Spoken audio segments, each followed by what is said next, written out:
ലോകത്തിന്റെ പല ഭാഗങ്ങളിൽ നിന്നും ഇപ്പോൾ വരുന്ന വാർത്തകൾ നോക്കിയാൽ ഓരോ ദിവസവും പുതിയ സങ്കീർണതകളും അതോടൊപ്പം പുതിയ പോസിബിലിറ്റീസും മുന്നിലെത്തുകയാണ്. റഷ്യൻ ഡെപ്യൂട്ടി പ്രൈം മിനിസ്റ്റർ മുന്നോട്ട് വെച്ച റഷ്യ ഇന്ത്യ പുതിയ റെയിൽവേ പദ്ധതി മുതൽ പേർഷ്യൻ ഗൾഫിൽ US-CENTCOM 20-ലധികം യുദ്ധക്കപ്പലുകളുമായിട്ട് ശക്തിപ്പെടുത്തിയ അതിരൂക്ഷമായ നാവിക ഉപരോധം, ഇറാന്റെ നവനേതൃത്വത്തിന് മേൽ ഉയരുന്ന നിഗൂഢതകൾ, അമേരിക്കൻ തീരങ്ങളിൽ ഭീതി പരത്തുന്ന ഫ്ലഷ് ഈറ്റിംഗ് ബാക്ടീരിയൽ അണുബാധകൾ, കൂടാതെ സ്റ്റാൻഫോർഡിലെ സയന്റിസ്റ്റുകൾ AI വഴി സൃഷ്ടിച്ച ലോകത്തിലെ ആദ്യത്തെ 16 കൃത്രിമ വൈറസുകൾ വരെയുള്ള വമ്പൻ ടെക്നോളജിക്കൽ, പൊളിറ്റിക്കൽ മാറ്റങ്ങളാണ് നമ്മൾ ഇന്ന് നോക്കുന്നത്. വെൽക്കം ടു ലൂക്ക. റഷ്യയിലെ മോസ്കോയിൽ നിന്ന് പുറപ്പെടുന്ന ഒരു ഫ്രീ ട്രെയിൻ, ഒരു ചരക്ക് ട്രെയിൻ സെൻട്രൽ ഏഷ്യ കടക്കുന്നു, ഇറാനിലേക്ക് എത്തുന്നു, പിന്നെ അഫ്ഗാനിസ്ഥാൻ, പാകിസ്ഥാൻ വഴി ഇന്ത്യയിലേക്ക്. ഇതിപ്പോൾ റഷ്യ തന്നെ ഒഫീഷ്യലായിട്ട് ചർച്ച ചെയ്യുന്ന വിഷയമാണ്. പക്ഷേ ഇവിടെ ഒരു ബിഗ് ക്ലാരിഫിക്കേഷൻ ഉണ്ട്. ഇന്ത്യയിലേക്കുള്ള ഡയറക്റ്റ് ട്രെയിൻ സർവീസ് നാളെ മുതൽ തുടങ്ങാൻ പോകുന്നില്ല. ടിക്കറ്റ് ഇല്ല, പാസഞ്ചർ ട്രെയിൻ ഇല്ല, ലോഞ്ച് ഡേറ്റ് ഇല്ല, ഫൈനൽ റൂട്ട് പോലും തീരുമാനിച്ചിട്ടില്ല. ഇത് ഇപ്പോൾ ഒരു സ്ട്രാറ്റജിക് റെയിൽവേ പ്രപ്പോസൽ മാത്രമാണ്.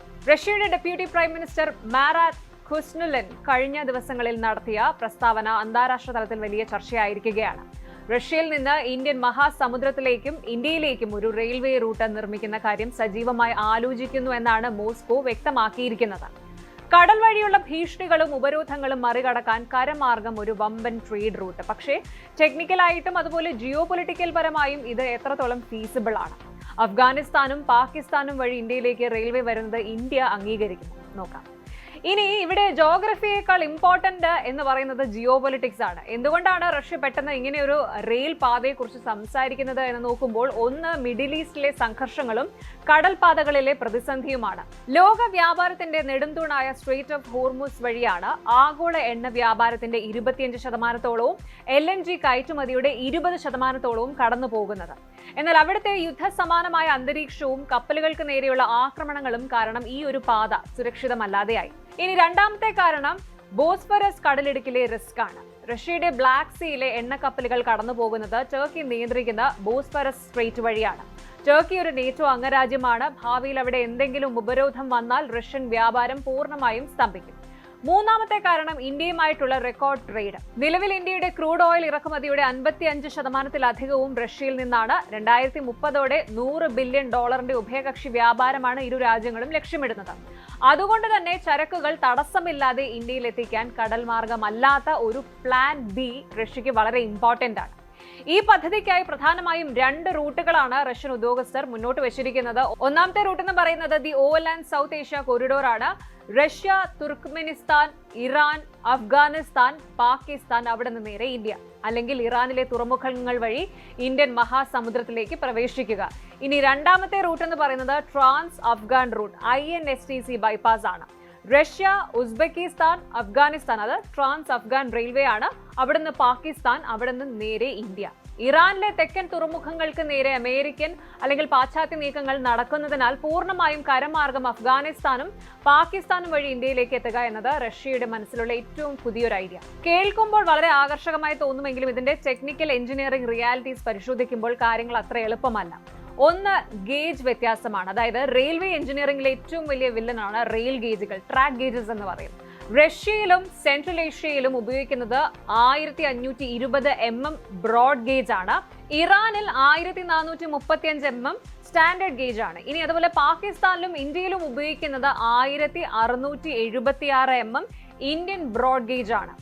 ഇനി വഴിയിലുടനീളം ട്രെയിനുകൾ ആക്സിലുകൾ മാറ്റുകയോ അല്ലെങ്കിൽ ചരക്കുകൾ ഓരോ അതിർത്തിയിലും മറ്റ് ട്രെയിനുകളിലേക്ക് മാറ്റി കയറ്റുകയോ ട്രാൻസ്ഷിപ്മെന്റ് ചെയ്യേണ്ടി വരും. ഇത് സമയവും ചെലവും വലിയ തോതിൽ വർദ്ധിപ്പിക്കും.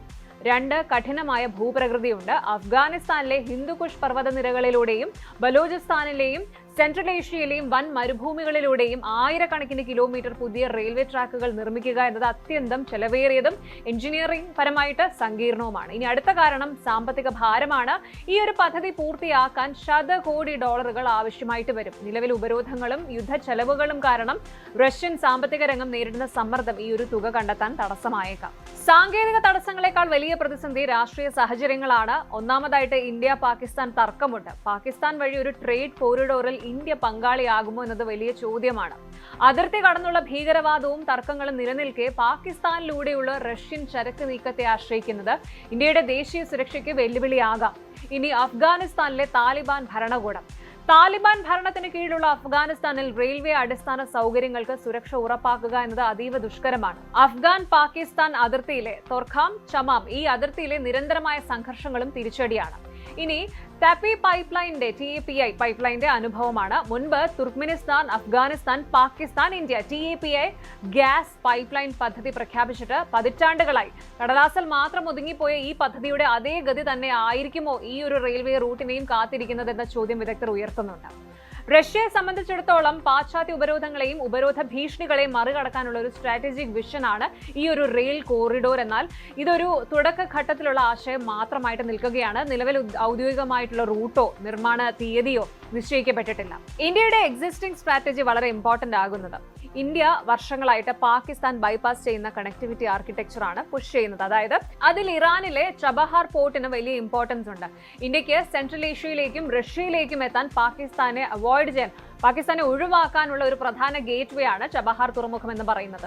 ഇനി INSTCയുമായി ചബഹാർ ഇന്റഗ്രേറ്റ് ചെയ്യുന്നതും അതുകൊണ്ട് സ്ട്രാറ്റജിക് ആണ്. അതായത് ഇന്ത്യയുടെ പെർസ്പെക്റ്റീവിൽ Russia, Central Asia, Iran, Indian Ocean, India എന്ന മോഡലാണ് കൂടുതൽ പ്രാക്ടിക്കൽ. അതിന് അഫ്ഗാനിസ്ഥാൻ പാകിസ്ഥാൻ റൂട്ടിനേക്കാൾ ഒരു മേജർ അഡ്വാൻറ്റേജ് ഉണ്ട്. പാകിസ്ഥാൻ ട്രാൻസിറ്റിനോടുള്ള ആ ഒരു ഡിപ്പെൻഡൻസി ഇല്ല എന്നുള്ളത്. എങ്കിലും 2026 ഒരു പുതിയ കോംപ്ലിക്കേഷൻ ഇവിടെയുണ്ട്. ഇന്ത്യയുടെ ചബഹാർ കണക്ടിവിറ്റി പ്ലാൻസിന് US സാങ്ഷൻസ് ഒരു അസ്ഥിരത സൃഷ്ടിച്ചിട്ടുണ്ട്. 2026 ഏപ്രിലിൽ ചബഹാറിനുള്ള US സാങ്ഷൻസ് ഒരു വേവർ എക്സ്പയർ ആയത് ഇന്ത്യൻ കണക്ടിവിറ്റി പ്ലാൻസിനെ കൂടുതൽ കോംപ്ലിക്കേറ്റഡ് ആക്കിയതായിട്ട് റിപ്പോർട്ടുകൾ വന്നിട്ടുമുണ്ട്. അതായത് ഇന്ത്യയുടെ പ്രിഫേർഡ് ആയിട്ടുള്ള റൂട്ട് പോലും ജിയോ പൊളിറ്റിക്കൽ പ്രഷറിൽ നിന്ന് പൂർണ്ണമായിട്ട് ഒഴിഞ്ഞു നിൽക്കുന്ന ഒന്നല്ല.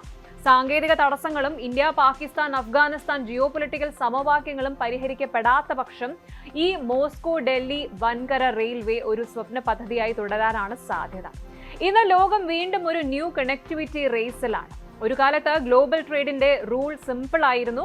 സീ റൂട്ട്സ് കൺട്രോൾ ചെയ്യുന്നവർ ട്രേഡ് കൺട്രോൾ ചെയ്യും. ഇപ്പോൾ അതിനൊപ്പം മറ്റൊരു റൂൾ കൂടി വരികയാണ്. ഓൾട്ടർനേറ്റീവ് റൂട്ട്സ് കൺട്രോൾ ചെയ്യുന്നവർക്കും പവർ ഉണ്ടാകും. സ്യൂയസ് കനാലിന് ഓൾട്ടർനേറ്റീവ് വേണം, ഹോർമുസിന് ഓൾട്ടർനേറ്റീവ് വേണം, ബോസ്ഫോറസിന് ഓൾട്ടർനേറ്റീവ് വേണം. അതുപോലെ റഷ്യയ്ക്കും യൂറോപ്പിനെ മാത്രം ആശ്രയിക്കാത്ത ഒരു പുതിയ ട്രേഡ് റൂട്ട് വേണം. ഇന്ത്യക്കും പാകിസ്ഥാനെ ആശ്രയിക്കാതെ സെൻട്രൽ ഏഷ്യയിലേക്കും റഷ്യയിലേക്കും എത്തണം. അതിനാൽ റഷ്യയുടെ പുതിയ റെയിൽവേ പ്രപ്പോസലിന്റെ റിയൽ സ്റ്റോറി ഒരു ട്രെയിനിനെ കുറിച്ചല്ല. ഇത് ശരിക്കും യുറേഷ്യയുടെ മാപ്പ് തന്നെ പതുക്കെ മാറുന്നതിന്റെ ഒരു കഥയാണ്. മോസ്കോയിൽ നിന്ന് ഡൽഹി വരെ ഒരു ട്രെയിൻ നാളെ ഓടില്ല. പക്ഷെ ഇന്ന് വരച്ചുകൊണ്ടിരിക്കുന്ന ഈ ഒരു റെയിൽവേ മാപ്പ് നാളെ ട്രേഡ് മാപ്പ് ആകാം. അതുകൊണ്ട് ഈ പ്രോജക്റ്റ് ഇപ്പോൾ ഒരു റെയിൽവേ അനൗൺസ്മെന്റ് ആയി കാണുന്നതിന് പകരം India, Russia, Iran, central Asia ഇവർ ചേർന്ന് ഒരുക്കുന്ന ഒരു പുതിയ ഇക്കണോമിക് ഹൈവേയുടെ അടുത്ത അധ്യായമായിട്ട് കാണുന്നതാണ് കൂടുതൽ ശരി. റെയിൽപാളം ഇപ്പോൾ പൂർണ്ണമായിട്ടില്ല, പക്ഷെ ഡയറക്ഷൻ വ്യക്തമാണ്. റഷ്യയുടെ നോട്ടം തെക്കോട്ടാണ്, ഇന്ത്യയുടെ നീക്കം വടക്കോട്ടും. ഇവർക്കിടയിൽ യുറേഷ്യയുടെ പുതിയ പാതകൾ പതുക്കെ രൂപപ്പെടുന്നു. ഒരുപക്ഷെ നാളെ ഈ പാളങ്ങളിലൂടെ ഓടുക ട്രെയിനുകൾ മാത്രമായിരിക്കില്ല, മാറുന്ന ലോകത്തിന്റെ ട്രേഡ് മാപ്പ് കൂടിയായിരിക്കും. ഒരു ചെറിയ മുറിവ്, ഒരു സാധാരണ ബീച്ച്, അല്പം ചൂടുള്ള കടൽ വെള്ളം, ഇത്രയും മാത്രം മതി ചില അപൂർവ സാഹചര്യങ്ങളിൽ ഒരു അപകടകാരിയായ ബാക്ടീരിയ മനുഷ്യന്റെ ശരീരത്തിലേക്ക് കയറാൻ. ഇപ്പോൾ അമേരിക്കയിലെ ഫ്ലോറിഡയിലും അതുപോലെ ലൂസിയാനയിലും വിബ്രിയോ വൾനിഫിക്കസ് എന്ന ബാക്ടീരിയ വീണ്ടും വലിയ കൺസേൺ ആയിരിക്കുകയാണ്. 2026 ലൂസിയാനയിൽ മാത്രം ഇതുവരെ 9 ഇൻഫെക്ഷൻസ്, 5 മരണം. കടലിൽ ഒന്ന് കുളിക്കാൻ പോയതോ അല്ലെങ്കിൽ ഓയിസ്റ്റർ അതായത് കക്ക കഴിച്ചതോ കാരണം ഒരാളുടെ ജീവൻ മണിക്കൂറുകൾക്കുള്ളിൽ അപകടത്തിലാകുക. മാംസത്തെ കാർന്ന് തിന്നുന്ന ഒരു ബാക്ടീരിയ കടൽ വെള്ളത്തിൽ പടരുക. കേൾക്കുമ്പോൾ എന്തോ ഹൊറർ സിനിമയിലെ ഒരു പ്ലോട്ട് പോലെ തന്നെ തോന്നും, അല്ലെ? എന്നാൽ അമേരിക്കയിലെ ഫ്ലോറിഡ, ലൂസിയാന ബീച്ചുകളിൽ നിന്നുള്ള വാർത്തകൾ നമ്മളെ ഞെട്ടിക്കുന്നതാണ്. വിബ്രിയോ വൾനിഫിക്കസ് എന്നറിയപ്പെടുന്ന ഫ്ലഷ് ഈറ്റിംഗ് ബാക്ടീരിയ അത് ബാധിച്ച് ഇതിനകം നിരവധി ആളുകൾ ആശുപത്രിയിലാവുകയും 5ഓളം പേർ മരിക്കുകയും ചെയ്തിരിക്കുന്നു. അമേരിക്കയിൽ നടക്കുന്ന ഈ സംഭവം ഇന്ത്യക്കാരെ ബാധിക്കുമോ? നീണ്ട കടൽ തീരങ്ങളുള്ള പ്രത്യേകിച്ച് കേരളം പോലെയുള്ള തീരദേശ സംസ്ഥാനങ്ങൾക്ക് ഈ ഒരു ഫ്ലഷ് ഈറ്റിംഗ് ബാക്ടീരിയ ഭീഷണിയാണോ? ടെക്നിക്കലായിട്ടും മെഡിക്കലായും ഇതിന്റെ യാഥാർത്ഥ്യം എന്താണ് പരിശോധിക്കാം. ആദ്യം തന്നെ ഈ ബാക്ടീരിയ എന്താണ് എന്ന് മനസ്സിലാക്കാം. മാധ്യമങ്ങൾ ഇതിനെ ഫ്ലഷ് ഈറ്റിംഗ് ബാക്ടീരിയ അല്ലെങ്കിൽ മാംസം ഭക്ഷിക്കുന്ന ബാക്ടീരിയ എന്ന് വിളിക്കുമെങ്കിലും ശാസ്ത്രീയമായിട്ട് ഇത് വിബ്രിയോ വൾനിഫിക്കസ് എന്നാണ് അറിയപ്പെടുന്നത്. ഇത് എവിടെ കാണപ്പെടുന്നു എന്ന് നോക്കുമ്പോൾ ചൂടുള്ള ഉപ്പുവെള്ളത്തിലും ആറ്റുമുഖങ്ങളിലെ ഉപ്പും ശുദ്ധജലവും കലർന്ന വെള്ളത്തിലുമാണ് ഇവ സ്വാഭാവികമായിട്ട് വളരുന്നത്. ഇനി ശരീരത്തിൽ പ്രവേശിക്കുന്നത് എങ്ങനെയെന്ന് നോക്കുമ്പോൾ പ്രധാനമായും 2 വഴികളിലൂടെയാണ് ഇത് ശരീരത്തിൽ പ്രവേശിക്കുന്നത്. ഒന്ന്, നമ്മുടെ ശരീരത്തിൽ ചെറിയൊരു മുറിവോ പോറലോ അല്ലെങ്കിൽ ടാറ്റു ചെയ്ത ഭാഗമോ അല്ലെങ്കിൽ പിയേഴ്സിങ്ങോ ഒക്കെ ഉണ്ടെങ്കിൽ കടൽ വെള്ളത്തിൽ ഇറങ്ങുമ്പോൾ ഈ ബാക്ടീരിയ മുറിവിലൂടെ ശരീരത്തിലേക്ക് കടക്കാം. ഇനി വേവിക്കാത്തതോ കൃത്യമായിട്ട് പാകം ചെയ്യാത്തതോ ആയിട്ടുള്ള കടൽ മത്സ്യങ്ങൾ, പ്രത്യേകിച്ച് ഓയിസ്റ്റേഴ്സ്, കക്ക കഴിക്കുന്നത് വഴി. ഇനി പ്രധാനപ്പെട്ട ചോദ്യം, ഇത് യഥാർത്ഥത്തിൽ മാംസം ഭക്ഷിക്കുമോ എന്നുള്ളതാണ്. സയന്റിഫിക്കലി ഈ ഒരു ബാക്ടീരിയ മാംസം കടിച്ചു തിന്നുകയല്ല ചെയ്യുന്നത്, മറിച്ച് ഇത് ശരീരത്തിൽ വൻതോതിൽ ടോക്സിൻസ് ഉൽപ്പാദിപ്പിച്ച് നമ്മുടെ കലകളെയും കോശങ്ങളെയും നശിപ്പിക്കുന്നു. ഇതിനെ മെഡിക്കൽ ഭാഷയിൽ നെക്രോടൈസിംഗ് ഫെസൈറ്റിസ് എന്ന് വിളിക്കുന്നു. അമേരിക്കയിലെ ലൂസിയാനയിൽ ഈ വർഷം റിപ്പോർട്ട് ചെയ്ത 9 കേസുകളിൽ 5 പേര് മരണപ്പെട്ടു എന്ന് ഹെൽത്ത് ഡിപ്പാർട്ട്മെന്റ് സ്ഥിരീകരിച്ചിട്ടുണ്ട്. സാധാരണഗതിയിൽ വർഷത്തിൽ 1 മരണം നടന്നിരുന്ന സ്ഥാനത്താണ് പെട്ടെന്നുള്ള ഈ ഒരു വർധനവ്. എന്തുകൊണ്ടാണ് ഈ പെട്ടെന്നുള്ള വർധനവ് എന്ന് നോക്കുമ്പോൾ ക്ലൈമറ്റ് ചേഞ്ചും ഉയർന്ന താപനിലയും ആദ്യത്തെ ഒരു കാരണമായിട്ട് പറയാം. കാലാവസ്ഥാ വ്യതിയാനം കാരണം സമുദ്രങ്ങളിലെ താപനില ഉയർന്നതാണ് ഈ ബാക്ടീരിയകൾ വൻതോതിൽ പെരുകാൻ കാരണം. മെയ് മുതൽ ഒക്ടോബർ വരെയുള്ള മാസങ്ങളിലാണ് അവയുടെ സാന്നിധ്യം ഏറ്റവും കൂടുതൽ. ഇനി ചുഴലിക്കാറ്റുകളും പ്രളയവും. ഫ്ലോറിഡയിലെ ഹെലൻ പോലെയുള്ള കൊടുങ്കാറ്റുകൾ വന്നപ്പോൾ കരയിലേക്ക് അടിച്ചു കയറിയ കടൽ വെള്ളത്തിൽ ഇത്തരം ബാക്ടീരിയകളുടെ അളവ് വളരെ കൂടുതലായിരുന്നു. കണക്കുകൾ പ്രകാരം വിബ്രിയോ വൾനിഫിക്കസ് ബാധിക്കുന്ന 5-ൽ ഒരാൾ എന്ന നിരക്കിൽ മരിക്കാൻ സാധ്യതയുണ്ട്. പലപ്പോഴും ജീവൻ രക്ഷിക്കാൻ കൈകാലുകൾ ആംപ്യൂട്ടേറ്റ്, അതായത് മുറിച്ചു മാറ്റേണ്ടി വരാറുമുണ്ട്. ഇനി ഏറ്റവും പ്രധാനപ്പെട്ട ചോദ്യത്തിലേക്ക് വരാം, ഇത് ഇന്ത്യക്കും ഒരു ഭീഷണിയാണോ എന്നുള്ളതാണ്. മാധ്യമ റിപ്പോർട്ടുകളും ഹെൽത്ത് എക്സ്പേർട്സിന്റെ വിലയിരുത്തലുകളും അനുസരിച്ച്, ഒന്ന്, ഇന്ത്യൻ കടലിലെ സാന്നിധ്യം നോക്കുമ്പോൾ വാർത്ത കേട്ട് പേടിക്കേണ്ടതില്ല, എങ്കിലും ജാഗ്രത വേണം. ഇന്ത്യയിലെയും പ്രത്യേകിച്ച് കേരളത്തിലെയും ട്രോപ്പിക്കൽ തീരദേശ ജലത്തിൽ വിബ്രിയോ ഇനത്തിൽപ്പെട്ട ബാക്ടീരിയകളുടെ സാന്നിധ്യം സാധാരണമാണ്.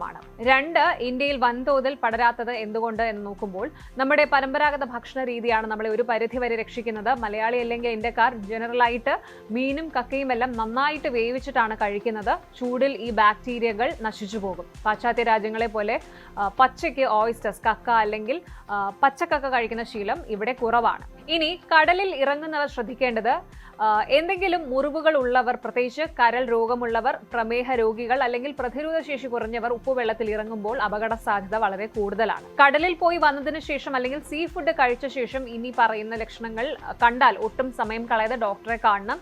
ലക്ഷണങ്ങൾ ഇവയൊക്കെയാണ്. 1, മുറിവിന് ചുറ്റും പെട്ടെന്നുണ്ടാകുന്ന ചുവപ്പ് നിറം, തടുപ്പ്, കഠിനമായ വേദന, ചൂട്. 2, സ്കിന്നിൽ പൊള്ളലുകൾ പോലെ കുമിളകൾ, ബ്ലിസ്റ്റേഴ്സ് വരികയോ കറുപ്പ് നിറമാവുകയോ ചെയ്യുക. ഇനി പനി, തണുപ്പ്, തലകറക്കം, പെട്ടെന്നുണ്ടാകുന്ന BP കുറയൽ, സെപ്സിസ് പോലെയുള്ളവ കണ്ടാൽ ഡോക്ടറെ സമീപിക്കാം. പ്രധാന മുൻകരുതലുകൾ നോക്കാം. മുറിവുകളോടെ കടലിൽ ഇറങ്ങരുത്. ചെറിയ മുറിവുകളോ അല്ലെങ്കിൽ ഈ പിയേഴ്സിങ്സ് ചെയ്തിട്ടോ ടാറ്റു ചെയ്തിട്ട് എന്നിവയുണ്ടെങ്കിൽ പൂർണ്ണമായും ഉണങ്ങുന്നത് വരെ കടലിലോ കായലിലോ ഒന്നും കുളിക്കരുത്. 2, കഴുകി വൃത്തിയാക്കുക. കടൽ വെള്ളവുമായി സമ്പർക്കത്തിൽ വന്നാൽ മുറിവുകൾ ഉടനടി ശുദ്ധജലവും സോപ്പും ഉപയോഗിച്ച് നന്നായിട്ട് കഴുകുക. അടുത്തത്, റോ സീ ഫുഡ് ഒഴിവാക്കുക. കക്ക, ഞണ്ട് തുടങ്ങിയ സീ ഫുഡുകൾ നന്നായി വേവിച്ച് മാത്രം കഴിക്കുക.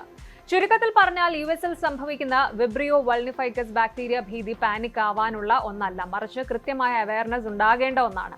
പ്രത്യേകിച്ച് നമ്മുടെ നാട്ടിലെ കാലാവസ്ഥ മാറുമ്പോഴും കടൽ തീരങ്ങൾ സന്ദർശിക്കുമ്പോഴും ചെറിയ മുറിവുകളെ പോലും നിസ്സാരമായിട്ട് കാണരുത്. തുടക്കത്തിലെ കണ്ടുപിടിക്കുകയാണെങ്കിൽ ആന്റിബയോട്ടിക്സ് വഴി ഇത് ചികിത്സിച്ചു മാറ്റാം. എന്നാൽ അല്പം വൈകിയാൽ കാര്യങ്ങൾ സങ്കീർണമാകും. പിന്നെ കടലിനെ പേടിക്കേണ്ട, പക്ഷേ കടലിലുള്ള റിസ്കുകളെ അണ്ടർ എസ്റ്റിമേറ്റ് ചെയ്യരുത്. കാരണം ക്ലൈമറ്റ് മാറുമ്പോൾ കടലിന്റെ ടെമ്പറേച്ചർ മാത്രമല്ല മാറുന്നത്, നമ്മുടെ ഹെൽത്ത് റിസ്കിന്റെ മാപ്പ് കൂടി പതുക്കെ മാറുന്നുണ്ട്. മിഡിൽ ഈസ്റ്റിനെ വീണ്ടും പിടിച്ചുകുലുക്കുന്ന ഏറ്റവും വലിയ സസ്പെൻസ് ആണ് ഇപ്പോൾ ഇറാന്റെ നിഴൽ ഭരണാധികാരി മൊജ്തബ ഖമേനിയെ ചുറ്റിപ്പറ്റി പുകയുന്നത്. അമേരിക്കയുടെയും ഇസ്രായേലിന്റെയും ആക്രമണങ്ങളിൽ മുൻ പരമോന്നത നേതാവും പിതാവുമായിട്ടുള്ള ആയത്തുള്ള അലി ഖമേനി കൊല്ലപ്പെട്ടതിനെ തുടർന്ന് ഇറാന്റെ പുതിയ സുപ്രീം ലീഡറായി ചുമതല ഏറ്റെടുത്ത മൊജ്തബ ഖമേനി ഗുരുതരാവസ്ഥയിലാണ് അല്ലെങ്കിൽ കൊല്ലപ്പെട്ടു എന്നൊക്കെയുള്ള വാർത്തകളാണ് കഴിഞ്ഞ കുറച്ച് ദിവസങ്ങളായിട്ട് അന്താരാഷ്ട്ര മാധ്യമങ്ങളിൽ നിറഞ്ഞു നിൽക്കുന്നത്. റഷ്യയിൽ അതീവ രഹസ്യമായി ഇദ്ദേഹം ചികിത്സയിലാണ് എന്ന് വരെ പാശ്ചാത്യ ഇന്റലിജൻസ് ഏജൻസികൾ ആരോപിക്കുന്നുണ്ട്. എന്നാൽ ഇതിനെല്ലാം മറുപടിയായി ഇറാൻ തൊട്ടടുത്ത ദിവസങ്ങളിൽ അടിയന്തരമായിട്ടൊരു വീഡിയോ പുറത്തുവിട്ടിരുന്നു. ആ വീഡിയോയിൽ കാണുന്നത് എന്താണ്? അത് യഥാർത്ഥത്തിൽ ഇപ്പോഴത്തെ ദൃശ്യങ്ങളാണോ അതോ പ്ലാൻ ചെയ്ത നാടകമോ? മൊജ്തബയുടെ ഈ ആരോഗ്യ പ്രശ്നങ്ങൾ ഇറാൻ ഭരണകൂടത്തിന് എത്രത്തോളം വലിയ തിരിച്ചടിയാണ്?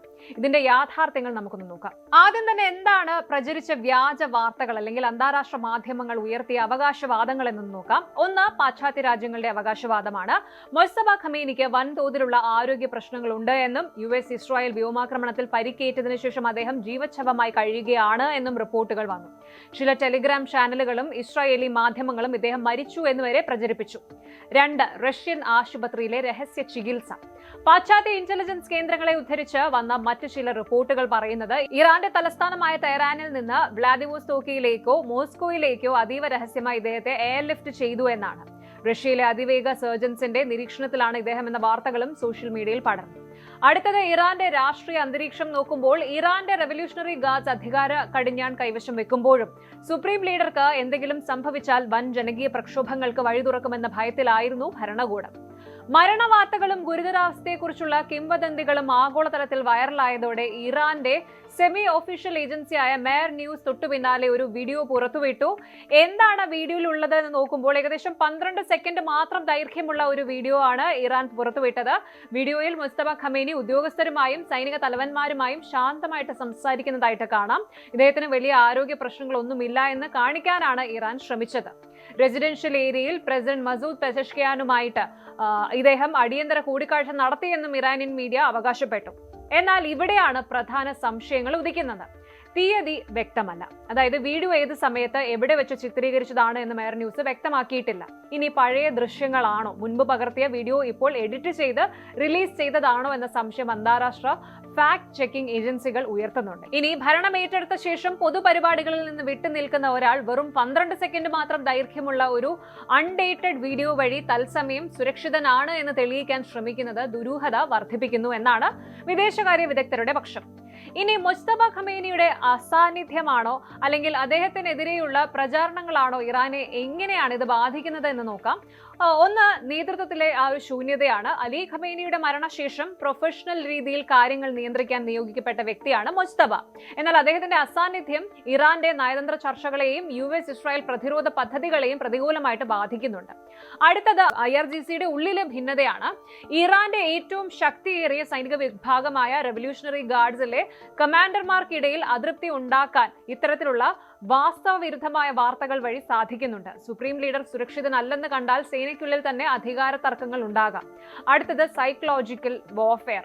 വാഷിംഗ്ടണും ടെലവീവും ചേർന്ന് നടത്തുന്ന ഒരുതരം ഇൻഫർമേഷൻ വാർഫെയർ ആണിത്. ശത്രു രാജ്യത്തിന്റെ നേതാവ് വധിക്കപ്പെട്ടു അല്ലെങ്കിൽ ശക്തനല്ല എന്ന് പ്രചരിപ്പിക്കുന്നതിലൂടെ ജനങ്ങളുടെ ആത്മവീര്യം കെടുത്താൻ അവർക്ക് സാധിക്കും. ടെക്നിക്കലായിട്ടും പൊളിറ്റിക്കലായിട്ടും ഈ വിഷയത്തിൽ നമ്മൾ ശ്രദ്ധിക്കേണ്ട ചില കാര്യങ്ങളുണ്ട്.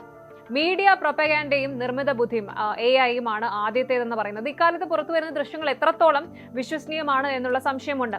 ഇന്റലിജൻസ് പോരാട്ടങ്ങൾ കൊടുമ്പിരി കൊള്ളുമ്പോൾ എഡിറ്റ് ചെയ്ത വീഡിയോകൾ ഇറക്കുന്നതും അതല്ലെങ്കിൽ ശത്രുക്കൾ വ്യാജ വാർത്ത സൃഷ്ടിക്കുന്നതും സാധാരണമാണ്. ഇനി സർക്കാർ പബ്ലിക് ഇമേജ് മാറ്റിമറിക്കുന്നുണ്ട്. പുതിയ റിപ്പോർട്ടുകൾ അനുസരിച്ച് ജനങ്ങൾക്കിടയിലും സൈനിക വിഭാഗങ്ങൾക്കൊപ്പമുള്ള മുസ്തഫ ഖമേനിയുടെ കൂടുതൽ യഥാർത്ഥ ചിത്രങ്ങളും വീഡിയോകളും വരും ദിവസങ്ങളിൽ ഔദ്യോഗിക വാർത്താ ഏജൻസികൾ വഴി പുറത്തുവിട്ട് ഈ കിംവദന്തികൾക്ക് പൂർണ്ണമായും തടയിടാൻ ഇറാൻ തയ്യാറെടുക്കുകയാണ്. അടുത്തത്, ഇറാന്റെ ആഭ്യന്തര സുരക്ഷാ കോട്ട. ഒരു നേതാവിന് പരിക്കേൽക്കുകയോ അല്ലെങ്കിൽ എന്തെങ്കിലും ബുദ്ധിമുട്ടുണ്ടാവുകയോ ചെയ്താൽ ഭരണം നിലയ്ക്കില്ല എന്ന് ഉറപ്പാക്കാൻ സെൻട്രൽ കൗൺസിലും അസംബ്ലി ഓഫ് എക്സ്പേർട്സും അവിടെ ശക്തമായി പ്രവർത്തിക്കുന്നുണ്ട്. ചുരുക്കത്തിൽ, മുസ്തഫ ഖമേനി കൊല്ലപ്പെട്ടു അല്ലെങ്കിൽ ജീവച്ഛവമായി മാറിയിരിക്കുകയാണ് എന്ന പ്രചരണങ്ങൾ പുതിയതും പാശ്ചാത്യ മീഡിയ പ്രൊപ്പഗാൻഡയുടെ ഭാഗവുമാണ്. എങ്കിലും ഇറാൻ റിലീസ് ചെയ്ത ആ 12 സെക്കൻഡ് വീഡിയോ നിഗൂഢതകൾ ഉയർത്തുന്നുണ്ട് എന്നതിൽ സംശയമില്ല. പൂർണ്ണ ആരോഗ്യവാനായി ജനങ്ങൾക്കിടയിലേക്ക് മുസ്തഫ കടന്നു വരുന്ന ദൃശ്യങ്ങൾ ഔദ്യോഗികമായി പുറത്തു വരുന്നത് വരെ ഈ വാക്പോരുകളും കിംവദന്തികളും തുടർന്നുകൊണ്ടേയിരിക്കും.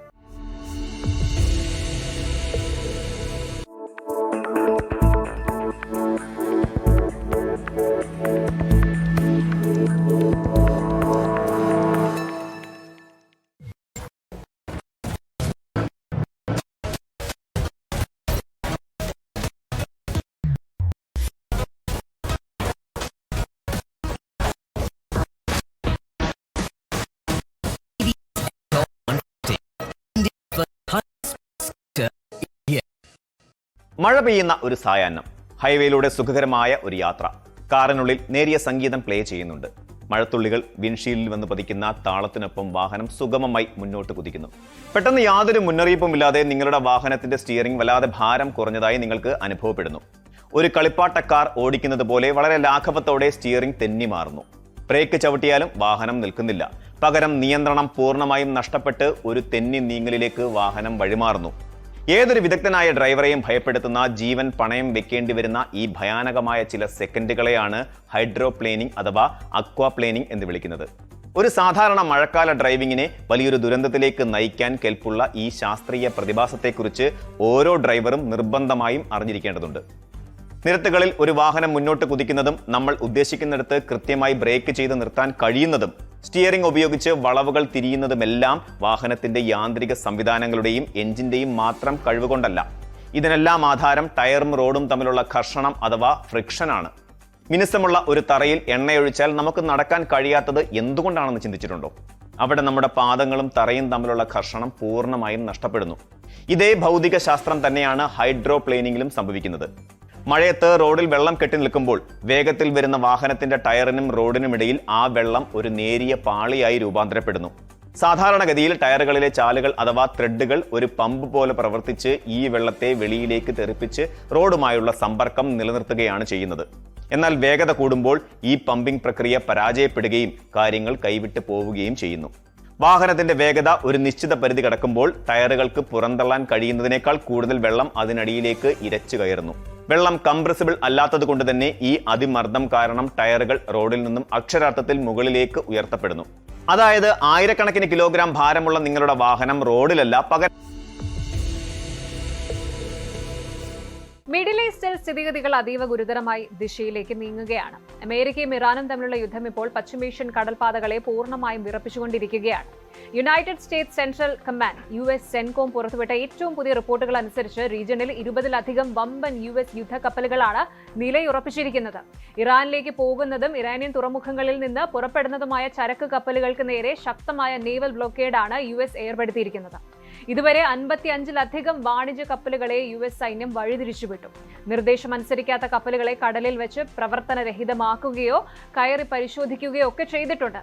ഈ കടുത്ത സൈനിക നീക്കം ആഗോള എണ്ണ വിപണിയെയും ഇന്ത്യ ഉൾപ്പെടെയുള്ള രാജ്യങ്ങളെയും എങ്ങനെ ബാധിക്കും? അമേരിക്കയുടെ ഈ നീക്കത്തിന് പിന്നിലെ തന്ത്രം എന്താണ്? ഇതിന്റെ എല്ലാ ടെക്നിക്കൽ ജിയോ പൊളിറ്റിക്കൽ വശങ്ങളും നമുക്കൊന്ന് നോക്കാം. ആദ്യം തന്നെ എന്താണ് ഈ ഒരു ബ്ലോക്കേഡ് നടക്കുന്നത് എന്ന് വിശദമായിട്ട് പരിശോധിക്കാം. ഒന്ന്, സെൻകോം വ്യക്തമാക്കുന്നത് ഇങ്ങനെയാണ്. US Central Command social media പ്ലാറ്റ്ഫോമായ എക്സിലൂടെ നൽകിയ വിവരങ്ങൾ അനുസരിച്ച് ഗൈഡഡ് മിസൈൽ ഡിസ്ട്രോയർ ആയിട്ടുള്ള USS റോസ് DDG-71, എയർക്രാഫ്റ്റ് കാരിയറായ USS എബ്രഹാം ലിങ്കൺ, CVN-72 തുടങ്ങിയ 20-ലധികം US യുദ്ധക്കപ്പലുകൾ പേർഷ്യൻ ഗൾഫിലും ഒമാൻ ഉൾക്കടലിലും പാട്രോളിംഗ് നടത്തുകയാണ്. 55 കപ്പലുകൾ തടഞ്ഞിട്ടുണ്ട്. ഇതുവരെ 55 വാണിജ്യ കപ്പലുകളെ ഇറാന്റെ തീരങ്ങളിലേക്ക് കടക്കാൻ അനുവദിക്കാതെ US സേന തിരിച്ചുവിട്ടു. മുന്നറിയിപ്പുകൾ അവഗണിച്ച 2 കപ്പലുകളെ സൈന്യം ഡിസേബിൾ ചെയ്തു, അതായത് അവയുടെ എഞ്ചിൻ പ്രവർത്തനം തടസ്സപ്പെടുത്തി. 2 കപ്പലുകളിൽ US സൈനികർ നേരിട്ട് കയറി ബോർഡിംഗ് പരിശോധന നടത്തുകയും ചെയ്തിരുന്നു. അടുത്തത് ഹ്യൂമാനിറ്റേറിയൻ എക്സംഷൻ ഉണ്ട്. എന്നാൽ ജീവകാരുണ്യ സഹായങ്ങളും മരുന്നുകളും ഭക്ഷണവുമായിട്ട് പോകുന്ന 30-ലധികം കപ്പലുകൾക്ക് US സേന ഇളവ് നൽകി കടത്തിവിട്ടിട്ടുണ്ട് എന്നതും ശ്രദ്ധേയമാണ്. ലോകത്തിലെ മൊത്തം ക്രൂഡ് ഓയിൽ കയറ്റുമതിയുടെയും 5-1 LNGയുടെയും വലിയൊരു പങ്കും കടന്നു പോകുന്നത് സ്ട്രെയിറ്റ് ഓഫ് ഹോർമുസ് വഴിയാണ്. ഇറാന്റെ പ്രതികാരം എങ്ങനെയാണെന്ന് നോക്കുമ്പോൾ അമേരിക്കൻ ഉപരോധത്തിനും ആക്രമണങ്ങൾക്കും മറുപടിയായിട്ട് ഈ കടലിടുക്കിലൂടെയുള്ള കപ്പൽ ഗതാഗതം തടസ്സപ്പെടുത്താൻ ഇറാനിയൻ റവല്യൂഷണറി ഗാർഡ് ശ്രമിച്ചിരുന്നു. ഇന്റർനാഷണൽ ടാങ്കറുകൾ തടഞ്ഞുവെച്ചും ഡ്രോൺ മിസൈൽ ആക്രമണങ്ങൾ നടത്തിയും ഇറാൻ സമ്മർദ്ദം ചെലുത്തി. ഇനി അമേരിക്കയുടെ തിരിച്ചടി പരിശോധിക്കുമ്പോൾ ഇതിന് മറുപടിയായിട്ട് പ്രസിഡന്റ് ട്രംപിന്റെ ഭരണകൂടം ഇറാന്റെ ഇക്കണോമിയെ പൂർണ്ണമായും വറ്റിക്കാൻ, തകർക്കാൻ തക്കവണ്ണം അവരുടെ എല്ലാ തുറമുഖങ്ങളിലേക്കുമുള്ള സമുദ്ര വ്യാപാരം തടയുന്ന ഉപരോധം, കംപ്ലീറ്റ് മാരിടൈം ബ്ലോക്കേഡ് പ്രഖ്യാപിച്ചു. ഇറാന്റെ സാമ്പത്തിക അടിത്തറ തകർക്കുക എന്നതാണ് വാഷിംഗ്ടണിന്റെ പ്രധാന ലക്ഷ്യം. ഈ സൈനിക നീക്കങ്ങൾക്കിടയിലും അമേരിക്കയുടെ ഭാഗത്തു നിന്നും ചില നയതന്ത്ര സൂചനകൾ പുറത്തു വരുന്നുണ്ട്. മാധ്യമ റിപ്പോർട്ടുകൾ അനുസരിച്ച് US പ്രസിഡന്റ് ഡൊണാൾഡ് ട്രംപ് ഈ മിലിറ്ററി കോൺഫ്രണ്ടേഷനിൽ നിന്നും ഒരു എക്സിറ്റ് സ്ട്രാറ്റജി അഥവാ പിന്മാറ്റത്തിനുള്ള വഴി തിരയുന്നതായിട്ട് വാൾ സ്ട്രീറ്റ് ജേർണൽ റിപ്പോർട്ട് ചെയ്യുന്നു. ഇറാൻ പൂർണ്ണമായും ഹോർമുസ് കടലിടുക്ക് അന്താരാഷ്ട്ര കപ്പലുകൾക്കായിട്ട് തുറന്നു കൊടുക്കുകയാണെങ്കിൽ മറ്റു തർക്കങ്ങൾ മാറ്റിവെച്ച് തങ്ങൾക്ക് വിജയം പ്രഖ്യാപിച്ച് യുദ്ധം അവസാനിപ്പിക്കാൻ US തയ്യാറായേക്കാം. ഇനി രണ്ടാമത് ഇക്കണോമിക് പ്രഷറുണ്ട്. പുതിയൊരു വൻകര യുദ്ധത്തിലേക്ക് കടക്കാതെ ഇറാന്റെ ഉയർന്ന പണപ്പെരുപ്പത്തെയും സാമ്പത്തിക തകർച്ചയും മുതലെടുത്ത സാമ്പത്തിക ഉപരോധത്തിലൂടെ ഇറാനെ മുട്ടുകുത്തിക്കാനാണ് US നിലവിൽ മുൻഗണന നൽകുന്നത്. ഇനി ഈ US ഇറാൻ പോരാട്ടത്തിന്റെ പ്രാക്ടിക്കൽ ഗ്ലോബൽ വശങ്ങൾ ഒന്ന് നോക്കുമ്പോൾ സപ്ലൈ ചെയിൻ തകർച്ചയും എണ്ണവിലയുമാണ് ആദ്യം വരുന്നത്. സെൻട്രൽ ഏഷ്യയിൽ നിന്നും മിഡിൽ ഈസ്റ്റിൽ നിന്നും വരുന്ന എണ്ണക്കപ്പലുകൾ വഴിതിരിച്ചുവിടുന്നതും തടഞ്ഞു പിടിക്കുന്നതുമൊക്കെ ആഗോള സപ്ലൈ ചെയിനിനെ കടുത്ത പ്രതിസന്ധിയിലാക്കുകയാണ്. ഇത് അന്താരാഷ്ട്ര വിപണിയിൽ എണ്ണവില ഉയരാൻ കാരണമാകുന്നു. ഇനി ഇതിൽ ഇന്ത്യയുടെ ആശങ്കകൾ വരുന്നു. ഒന്ന്, എണ്ണ സപ്ലൈ ആണ്. ഇന്ത്യക്ക് ആവശ്യമായ ക്രൂഡ് ഓയിലിന്റെ നല്ലൊരു ശതമാനം വരുന്ന റൂട്ടാണിത്. സമുദ്രമേഖലയിലെ ഭീതി ഇന്ത്യയിലേക്കുള്ള ചരക്ക് നീക്കത്തിന്റെ ഇൻഷുറൻസ് നിരക്കുകൾ, അതായത് ഫ്രീറ്റ് ആൻഡ് ഇൻഷുറൻസ് കോസ്റ്റ് വർദ്ധിപ്പിക്കും. ഇനി അടുത്തത് നാവികരുടെ സുരക്ഷയാണ്. ദിവസങ്ങൾക്ക് മുൻപ് 28 ഇന്ത്യൻ ജീവനക്കാർ ഇറാനിയൻ തീരത്ത് കുടുങ്ങിയ സംഭവങ്ങൾ നമ്മൾ കണ്ടതാണ്. അതിർത്തിയിൽ പോരാട്ടം കനക്കുമ്പോൾ അത് മലയാളി നാവികർ ഉൾപ്പെടെയുള്ള നൂറുകണക്കിന് ഇന്ത്യക്കാരുടെ സുരക്ഷയ്ക്ക് ഭീഷണിയാണ്. ഡിപ്ലോമാറ്റിക് ഡെഡ്ലോക്ക് ആണ് ഇനി. പാകിസ്ഥാൻ, ഒമാൻ തുടങ്ങിയ രാജ്യങ്ങളുടെ മധ്യസ്ഥതയിൽ ചർച്ചകൾ നടക്കുന്നുണ്ടെങ്കിലും പൂർണ്ണമായൊരു സമാധാന കരാറിലെത്താൻ ഇരു വിഭാഗങ്ങൾക്കും ഇതുവരെ സാധിച്ചിട്ടില്ല. ചുരുക്കത്തിൽ പറഞ്ഞാൽ മിഡിൽ ഈസ്റ്റിലെ സമുദ്രമേഖല ഒന്നടങ്കം ഒരു യുദ്ധക്കളമായിട്ട് മാറിയിരിക്കുകയാണ്. 20-ലധികം യുദ്ധക്കപ്പലുകളുമായിട്ട് അമേരിക്ക വിന്യസിച്ചിരിക്കുന്ന നേവൽ ബ്ലോക്കേഡ് ഇറാന്റെ സാമ്പത്തിക നട്ടലടിക്കാൻ പോകുന്ന ഒന്നാണ്. പക്ഷേ ചരക്ക് കപ്പലുകൾ തടയുന്നതും എഞ്ചിൻ പ്രവർത്തനരഹിതമാക്കുന്നതും പോലെയുള്ള നടപടികൾ സ്ഥിതിഗതികൾ ഏതൊരു നിമിഷവും ഒരു വൻകിട ആഗോള യുദ്ധത്തിലേക്ക് എത്തിക്കാം. ആർട്ടിഫിഷ്യൽ ഇന്റലിജൻസ് AI നമ്മുടെ സെന്റൻസസ് തിരുത്തിയും ഇമെയിൽസും കത്തുകളും ചിത്രങ്ങളൊക്കെ ഉണ്ടാക്കിയും കോഡിംഗ് ഒക്കെ ചെയ്തും ഇങ്ങനെയൊക്കെ നമ്മൾ കേട്ടിട്ടുണ്ട്. എന്നാൽ പ്രകൃതിയിൽ ഇതുവരെ നിലവിലില്ലാത്ത തികച്ചും പുതിയ 16 വൈറസുകളെ AI സ്വന്തമായിട്ട് സൃഷ്ടിച്ചു എന്ന് പറഞ്ഞാൽ വിശ്വസിക്കാൻ പറ്റുമോ? പ്രശസ്ത ശാസ്ത്രമാസികയായ സയൻസിൽ പ്രസിദ്ധീകരിച്ച ഏറ്റവും പുതിയ പഠനം ലോകമെമ്പാടുമുള്ള സയന്റിസ്റ്റുകളെയും ഇന്റലിജൻസ് ഏജൻസികളെയും ഒരുപോലെ ഞെട്ടിച്ചിരിക്കുകയാണ്. സ്റ്റാൻഫോർഡ് യൂണിവേഴ്സിറ്റിയിലെയും ആർക്ക് ഇൻസ്റ്റിറ്റ്യൂട്ടിലെയും ഗവേഷകർ ചേർന്ന് വികസിപ്പിച്ചെടുത്ത അഡ്വാൻസ്ഡ് AI മോഡലാണ് ഇത്തരത്തിൽ 16 പുതിയ ജീവനുള്ള വൈറസ് ജീനോമുകൾ ഡിസൈൻ ചെയ്തിരിക്കുന്നത്. ഒരു വശത്ത് സൂപ്പർ ബഗുകൾക്കെതിരെയുള്ള മെഡിക്കൽ വിപ്ലവമാണിത് എന്ന് പറയുമ്പോൾ മറുവശത്ത് ലോകത്തെ മുഴുവൻ നശിപ്പിക്കാൻ ശേഷിയുള്ള അപകടകരമായ ബയോ വെപ്പണുകൾ ഉണ്ടാക്കാൻ ഈ സാങ്കേതിക വിദ്യ ഉപയോഗപ്പെടുത്തുമോ എന്ന ഒരു കടുത്ത ഭീതിയുണ്ട് ലോകത്തിന്. ഈ ഗവേഷണത്തിന്റെ പിന്നിലെ എല്ലാ സത്യങ്ങളും മെഡിക്കൽ സാധ്യതകളും ഭയക്കേണ്ട സെക്യൂരിറ്റി ഭീഷണികളും നമുക്ക് നോക്കാം. ആദ്യം തന്നെ ഈ പരീക്ഷണം എങ്ങനെയാണ് നടന്നത് എന്ന് നോക്കാം. ChatGPT, അതായത് നമ്മൾ ChatGPT ഒരു വാക്ക് ടൈപ്പ് ചെയ്യുമ്പോൾ അടുത്ത വാക്ക് എന്തായിരിക്കണമെന്ന് AI പ്രെഡിക്റ്റ് ചെയ്യുന്നത് പോലെ ജീവന്റെ അടിസ്ഥാന രൂപമായ DNA കോഡുകൾ മനസ്സിലാക്കാൻ EVO1, EVO2 എന്ന് പേരിട്ട് അതിശക്തമായ AI മോഡലുകളെയാണ് ഗവേഷകർ ഉപയോഗിച്ചത്. ഇനി 9 ട്രില്യൺ DNA ബിൽഡിംഗ് ബ്ലോക്കുകൾ, അതായത് കോടിക്കണക്കിന് സസ്യങ്ങൾ, മൃഗങ്ങൾ, ബാക്ടീരിയകൾ, മറ്റ് വൈറസുകൾ എന്നിവയിൽ നിന്നുള്ള ഏകദേശം 9 ട്രില്യൺ ന്യൂക്ലിയോടൈഡ്സ് ആണ് ഈ AI പഠിപ്പിക്കാൻ ഉപയോഗിച്ചത്. ഇതിലൂടെ ബയോളജിക്കൽ ജീനുകൾ എങ്ങനെ ഒന്നിനു പുറകെ ഒന്നായി ക്രമീകരിക്കുമെന്ന് AI പഠിച്ചെടുത്തു. സ്ക്രാച്ചിൽ നിന്ന് ജനിച്ച പുതിയ DNA, അതായത് നിലവിലുള്ള ഒരു വൈറസിനെ വെറുതെ എഡിറ്റ് ചെയ്യുകയോ കോപ്പി ചെയ്യുകയോ അല്ല AI ചെയ്തത്. പകരം സ്വന്തമായിട്ട് യോജിക്കുന്ന പുതിയ ജീൻ സീക്വൻസുകൾ സ്ക്രാച്ചിൽ നിന്ന് തന്നെ AI നിർമ്മിച്ചെടുത്തു. ഇനി ഇതിന്റെ ലാബ് പ്രൊസീജിയറിലേക്ക് വരുമ്പോൾ, ഒന്ന് ടെംപ്ലേറ്റ് ആക്കിയ PHIX-174 വൈറസ്. പ്രകൃതിയിൽ ഈകോലി ബാക്ടീരിയകളെ ആക്രമിക്കുന്ന വളരെ ചെറിയതും 100-ലധികം വർഷമായിട്ട് ശാസ്ത്രജ്ഞർ പഠിക്കുന്നതുമായ PHIX-174 എന്ന ബാക്ടീരിയോഫേജ് വൈറസിനെയാണ് ഗവേഷകർ മാതൃകയാക്കിയത്. 7 ലക്ഷം ഡിസൈനുകൾ ഉപയോഗിച്ചു. AI ആദ്യം 7 ലക്ഷം സാധ്യതാ ബ്ലൂ പ്രിന്റുകൾ ഉണ്ടാക്കി നൽകി. ശാസ്ത്രജ്ഞർ അതിൽ നിന്ന് ഏറ്റവും അനുയോജ്യമായ ഏകദേശം 300 എണ്ണം തിരഞ്ഞെടുത്തു. അവയെ കെമിക്കൽ രീതിയിൽ DNA ആയി ലാബിൽ സിന്തസൈസ് ചെയ്തെടുത്തു. ഇനി സജീവമായ, അതായത് ആക്റ്റീവ് ആയിട്ടുള്ള 16 വൈറസുകളാണ്. ഈ 300 സാമ്പിളുകൾ ഈകോലൈ ബാക്ടീരിയയിൽ പ്രവേശിപ്പിച്ചപ്പോൾ അതിൽ 16 എണ്ണം ജീവനുള്ള യഥാർത്ഥ വൈറസുകളായിട്ട് മാറി. അവ ബാക്ടീരിയകളെ ആക്രമിക്കുകയും സ്വന്തമായിട്ട് പെരുകുകയും ചെയ്തു. പ്രകൃതിയെ വെല്ലുന്നൊരു പരിണാമമായിരുന്നു ശരിക്കും. ഈ 16 വൈറസുകളിലും പലതിൻ്റെയും ജീൻ ക്രമീകരണം സ്വഭാവവുമായി പ്രകൃതിയിൽ പരിണമിച്ചു വരണമെങ്കിൽ ലക്ഷക്കണക്കിന് വർഷങ്ങൾ എടുക്കുമായിരുന്നു എന്നാണ് ശാസ്ത്രജ്ഞർ പറയുന്നത്. ഇത്രയും കേൾക്കുമ്പോൾ ഭയം തോന്നാമെങ്കിലും ഇതിന് മനുഷ്യരാശിയെ രക്ഷിക്കാൻ പോകുന്ന വലിയൊരു പോസിറ്റീവ് വശം കൂടിയുണ്ട്. ഒന്ന്, ആന്റിബയോട്ടിക് റെസിസ്റ്റൻസിനെതിരെയുള്ള ആയുധമാണിത്. നിലവിലുള്ള ശക്തമായ ആന്റിബയോട്ടിക് മരുന്നുകളെ പോലും അതിജീവിക്കുന്ന ബാക്ടീരിയകൾ അഥവാ സൂപ്പർ ബഗുകൾ ഇന്ന് മെഡിക്കൽ ലോകത്തിന് വലിയ ഭീഷണിയാണ്. ഈ പരീക്ഷണത്തിൽ സാധാരണ ബാക്ടീരിയോഫേജുകളെ പ്രതിരോധിക്കാൻ ശേഷി നേടിയ ഈക്കോലൈ ബാക്ടീരിയകളെ പോലും AI നിർമ്മിച്ച ഈ പുതിയ വൈറസ് കോക്ടെയിൽ വിജയകരമായിട്ട് നശിപ്പിച്ചു. അടുത്തത് വ്യക്തിഗത മരുന്നുകൾ, അതായത് ഭാവിയിൽ മരുന്നുകൾക്ക് വഴങ്ങാത്ത മാരകമായ ബാക്ടീരിയ രോഗങ്ങൾ വരുമ്പോൾ അവയെ മാത്രം ലക്ഷ്യമിട്ട് നശിപ്പിക്കുന്ന സുരക്ഷിതമായ വൈറസുകളെ മിനിറ്റുകൾക്കുള്ളിൽ ഡിസൈൻ ചെയ്യാൻ ഈ ഒരു AI വഴി സാധിച്ചേക്കാം. പക്ഷേ പ്രശസ്തമായ Johns Hopkins Center for Health സെക്യൂരിറ്റിയിലെ വിദഗ്ധർ ഉൾപ്പെടെയുള്ളവർ സയൻസ് ജേർണലിലൂടെ വലിയൊരു മുന്നറിയിപ്പ് നൽകുന്നുണ്ട്. മനുഷ്യരെ ആക്രമിക്കുന്ന വൈറസുകൾ ഉണ്ടാക്കാനാകുമോ എന്നുള്ള ഒരു കാര്യമാണ്. നിലവിൽ ഈ പരീക്ഷണത്തിന് ഉപയോഗിച്ചത് ബാക്ടീരിയകളെ മാത്രം ആക്രമിക്കുന്ന ബാക്ടീരിയോഫേജുകളെയാണ്. ഇവ മനുഷ്യരെയോ മൃഗങ്ങളെയോ സസ്യങ്ങളെയോ ബാധിക്കില്ല. പരീക്ഷണത്തിൽ മനുഷ്യരെ ബാധിക്കുന്ന ഡേറ്റയൊന്നും AIക്ക് നൽകിയിട്ടുമില്ല. നിയന്ത്രണമില്ലാത്ത സാങ്കേതിക വിദ്യയെക്കുറിച്ചുള്ള സംശയമുണ്ട്. അതായത് ഇതേ സാങ്കേതികവിദ്യ തെറ്റായ കൈകളിൽ എത്തുകയോ അഥവാ മനുഷ്യരെയോ മൃഗങ്ങളെയോ ബാധിക്കുന്ന മാരക വൈറസുകളുടെ ഡേറ്റ ഉപയോഗിച്ച് AI-യെ ട്രെയിൻ ചെയ്യുകയോ ചെയ്താൽ നിലവിലുള്ള ഒരു മെഡിക്കൽ സംവിധാനത്തിനും തടയാൻ കഴിയാത്ത പുതിയ സൂപ്പർ വൈറസുകൾ സൃഷ്ടിക്കപ്പെടാം. ഇനി നിയമങ്ങളുടെ അഭാവം കൂടി നോക്കണം. AI വഴി വൈറസ് ജീനോമുകൾ സൃഷ്ടിക്കാനുള്ള ശേഷി ഇന്ന് നമ്മുടെ പക്കലുണ്ട്. എന്നാൽ അതിനെ സുരക്ഷിതമായിട്ട് നിയന്ത്രിക്കാനുള്ള കൃത്യമായ ഗവൺമെൻസ് അഥവാ നിയമങ്ങൾ ലോകത്ത് നിലവിലില്ല എന്നാണ് വിദഗ്ധർ ചൂണ്ടിക്കാണിക്കുന്നത്. ശരിക്കും AI സാങ്കേതികവിദ്യ ജീവശാസ്ത്രത്തിന്റെ അതിരുകൾ പൊളിച്ചെഴുതുന്ന കാഴ്ചയ്ക്കാണ് നമ്മൾ സാക്ഷ്യം വഹിക്കുന്നത്. ആന്റിബയോട്ടിക്കുകൾ തോൽക്കുന്നിടത്ത് ആശ്വാസമാകാൻ ഈ പുതിയ AI വൈറസുകൾക്ക് സാധിച്ചേക്കാം. എന്നാൽ ഇതിന്റെ ദുരുപയോഗം തടയാൻ അന്താരാഷ്ട്ര തലത്തിൽ കടുത്ത സുരക്ഷാ മാനദണ്ഡങ്ങൾ അടിയന്തരമായിട്ട് വരണം. മാറ്റങ്ങൾ എത്ര വേഗത്തിൽ വന്നാലും അറിവും അവബോധവുമാണ് നമ്മുടെ ഏറ്റവും വലിയ ശക്തി എന്ന് പറയുന്നത്. പുതിയ റെയിൽവേ റൂട്ട്സ് ലോകത്തെ കൂടുതൽ കണക്ട് ചെയ്യാം. സയൻസ് പുതിയ ചികിത്സാ വഴികൾ തുറക്കാം. ടെക്നോളജി വലിയ പ്രോബ്ലംസ് സോൾവ് ചെയ്യാൻ സഹായിക്കാം. കൃത്യമായ വിവേകവും ജാഗ്രതയും ഉണ്ടെങ്കിൽ സങ്കീർണതകൾ അവസരങ്ങളാക്കി മാറ്റാനും കഴിയും. നാളെക്കുറിച്ച് ഓർത്ത് പേടിക്കുന്നതിനേക്കാൾ നല്ലത് നാളെ എന്താണ് വരുന്നത് എന്ന് മനസ്സിലാക്കി അതിന് തയ്യാറാകുന്നതാണ്. Good night.